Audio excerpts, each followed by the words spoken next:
Conservative activist and influencer Charli Kirk was killed yesterday after being shot in the neck while speaking at an outdoor event at Utah Valley University, and a lot of people are happy about that.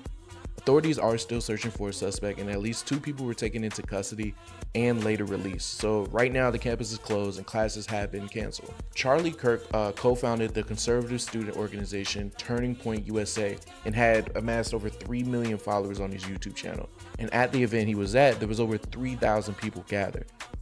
Now, to call Charli Kirk polarizing, I do feel like is the politically correct way of saying, hey, sometimes the opinions that I have suck. Sometimes they're actually terrible, and in a lot of ways Charli Kirk fed into that. He encouraged people to disagree with him, which, whether or not you agree with that, is what he did. Like, he went on college campuses, he debated people, he pushed agendas, and he pushed ideas, and a lot of the internet didn't like that. And when I say a lot, I do mean a lot. Like, on the internet, most of the responses I've seen are in celebration, saying things like finally, saying, oh, thank God that he got shot. And the counter response to that is really what's interesting to me. I've seen this tweet that said, if you can look at a man's kids and wife and smile at them knowing they no longer have a father, do me a favor and just unfollow. Which I do think that the humanity of the situation is important, but when you have somebody who went out of their way to spew racist rhetoric, to spew hatred, then who are you to say, oh no, let's now treat this person like a human? When you have somebody who, as soon as they're injured, as soon as they're facing death, Netanyahu tweets out, yo, I'm praying for you. Yo, get well soon. How can you not see this person as somebody who, at least in the simplest terms, just wasn't good for the political state of America? Charli Kirk constantly promoted himself as this purveyor of truth. Hey, I'm here to practice freedom of speech, and I have all the facts, and I have this altruistic movement that I'm trying to push. But I could spend the next 20 minutes showing you clips where Charli Kirk was intentionally spewing hate speech, intentionally spewing homophobic speech, intentionally being a bad person to simply get a reaction out of the person that he was talking to.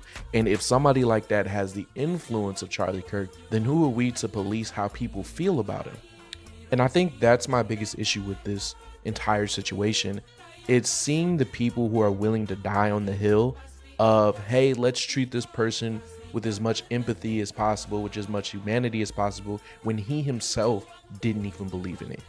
For example, let's take Dave Portnoy. He had a tweet that said, RIP Charli Kirk. It doesn't matter what your opinion is of Charli or his politics. If you don't view this as one of the darkest days in American history, then you are part of the problem. Dave Portnoy said this. Mind you, this is the same Dave Portnoy who was calling Angel Reese racial slurs. The same Dave Portnoy who was quoted saying this about Greta Thunberg. I hope they hit a missile on her boat. Knock that boat down, Greta or whatever her name is. Look at who comes to your defense in your death. This is somebody who could easily be positioned in the same boat as Charli Kirk, coming out and saying, hey guys, let's all relax. Again, let's take note of the people who are coming to your defense in your death. Let's look at a tweet from Myron Gaines, co-host of Fresh and Fist podcast. He said, I want you to take a good look at all of the people celebrating Charli's tragic assassination in this TikTok compilation. Would you trade places with any of them? Do they seem of sound mind? Do they seem successful? Do they look healthy? Do they look happy? The answer is no, because cheering for someone's death proves you have a mental disorder. Liberalism is a cancer of the brain, but there's one thing we can learn from this.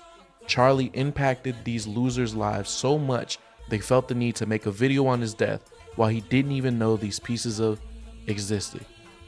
He died a hero's death via assassination, and they will die a peasant's death via irrelevance. A long soliloquy from somebody who is on the internet calling black people racial slurs, on the internet presenting as a black man yet wearing a Ku Klux Klan hoodie, on the internet calling women all types of derogatory terms.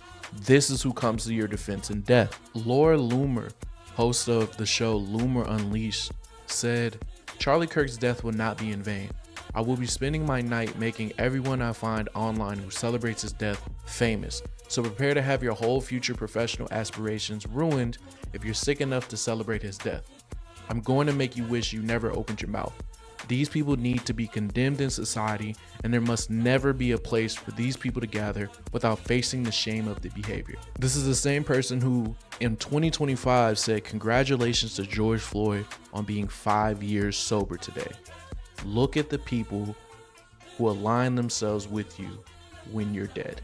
Donald Trump posts a 4-minute video on Twitter about Charli Kirk, about his life, about how much he was this great person. Mind you, Donald Trump is the same person who was impeached because of abuse of power and obstruction of Congress. The same person who was charged with 34 felony counts of falsifying business records.